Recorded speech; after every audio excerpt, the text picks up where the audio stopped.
Hi hello నమస్తే. నేను మీ ఉదయ్ కుమార్. ఇవాళ జరిగిన విషయం ఏంటంటే, నాంపల్లి మండలం కేతపల్లి గ్రామంలో విషాదం చోటు చేసుకుంది. ఎంత ఘోరం అంటే ఘోరాతి ఘోరం.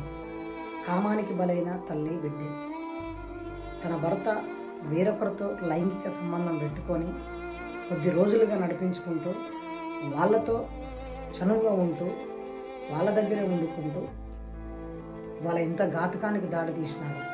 వాళ్ళిద్దరు కలిసి తను ఉంచుకున్న ఆవిడ తన బిడ్డను చేసుకోవాలనే ఒక ఉద్దేశంతో తన భార్యని తన బిడ్డని చంపేసింది. ఇవాళ ఎంత దారుణం అంటే అసలు ఎక్కడ పోతుంది మన సభ్య సమాజం, మన దేశంలో ఏం జరుగుతుంది, ఈ ప్రభుత్వాలు కూడా ఏం చేస్తున్నాయి అసలు. ఒకటి జరిగినప్పుడు దానికి కఠిన శిక్ష వేస్తే ఇంకొకటి జరగదు. కాబట్టి వాళ్ళ చావుకు కారణమైన ఏ ఒక్కరిని కూడా వదిలిపెట్టొద్దు. వాళ్ళకి ఖచ్చితంగా తగిన శిక్ష వేయాలి.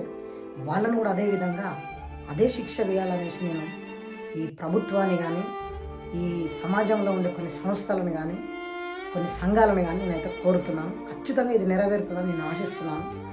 మరొకరికి జరగకూడదు ఇలాంటి అన్యాయం, ఇలాంటి దారుణం మరొకరి ఇంట్లో జరగకూడదు.